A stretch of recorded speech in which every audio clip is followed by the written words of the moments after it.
Hello, this is Sharon Creations by Carrie. It's Carrie. Hope you're all doing well.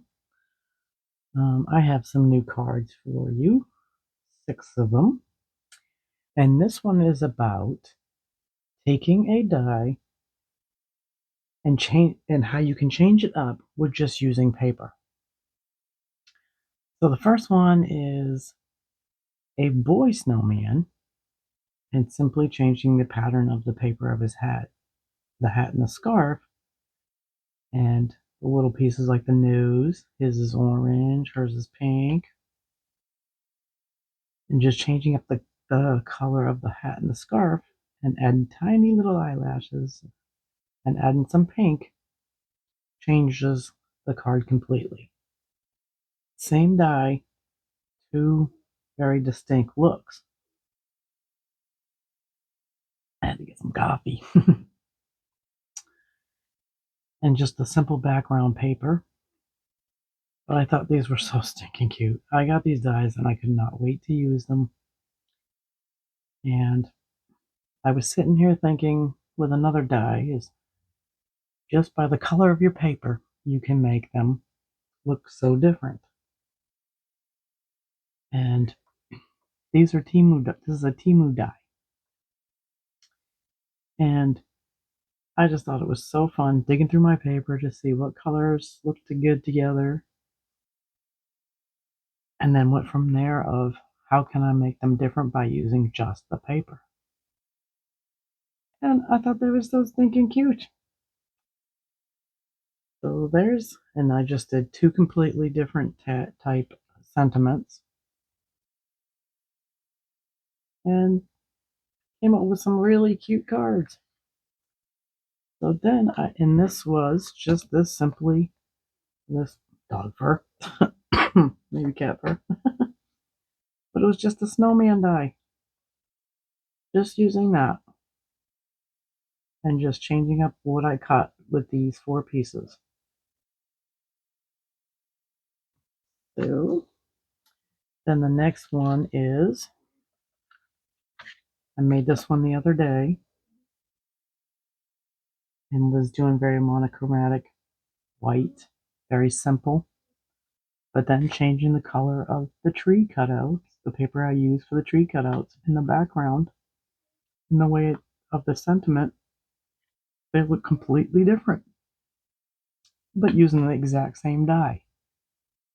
I did the white embossing on this, which is hard to pick up on the camera. You can basically see it in person, but not so much on camera. But it's literally this, but white paper.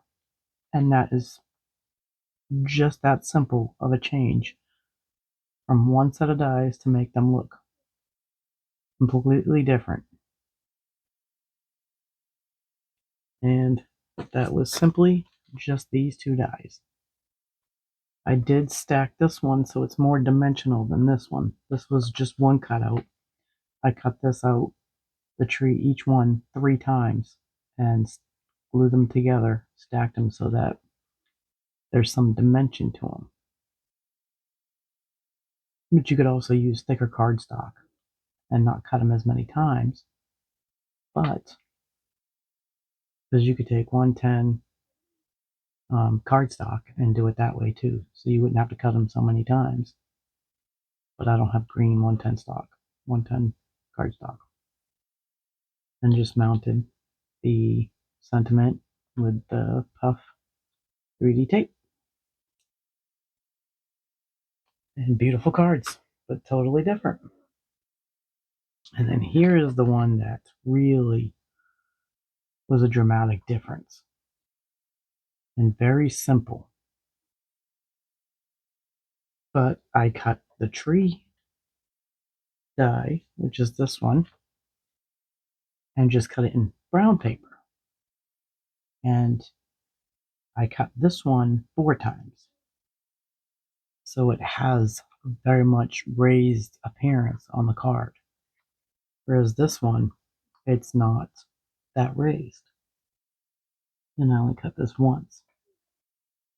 So this adds dimension and depth to it, adding that many layers. And then I did the white on this one, but you can see this in person and not on camera. But you really pick it up on the brown color. Excuse me. And then I use this firecracker type background. When I went digging through my papers, I found one paper that had the top of it was a forest tree line. And I thought that would be even more interest added to it. The paper was quite short, so I had to modify it. And I used the frame to go on the outside. And then I used a different picket fence, whereas this one is this picket fence, and this one is this picket fence. And this is a 3-piece set right here. And cut it in a different color so that it wouldn't blend. Whereas I did the same thing here. And I kept it to where I only glued it on the where it touched the trees. I didn't force it down. So it adds more dimension right there. Whereas this one I stuck completely down. And then the bunny, which is this tiny little guy, I cut him in white. And in this one I cut it in gray. And I did some embossing on the tail to make it a white puffy tail, and then I added a double-sided puff tape. And in this one I did a simple banner style, small banner style, whereas this one I used the die cut words and raised it up.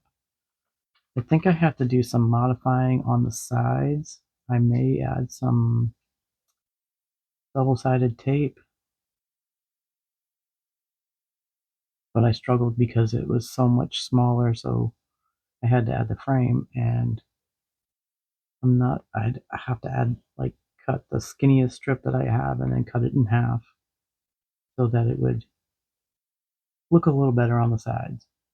Excuse me.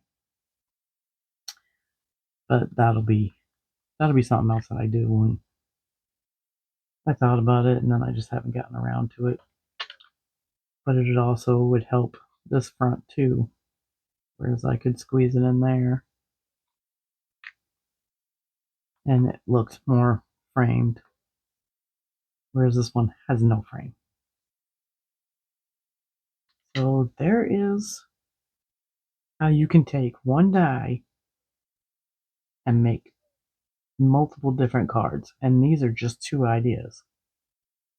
There is so much more that you could do. It's where your imagination will take you. I hope I inspired you to push your creativity envelope. Look what you have, look through it, and look at it in open eyes, because that's what I did. I just looked at it, looked at the die, and I'm like, what can I do differently than I did the last time? And so I hope you enjoyed these. Hope it inspires you to try any one of these with your spin identical. Push the envelope and go outside your comfort zone and have some fun, because these were really fun to do. Is how could I make the two so completely different using the exact same die? So I hope you enjoyed it. Hit all those buttons if you like what you're seeing. Hit the subscribe. And I will catch you on the next one. Thanks. Bye.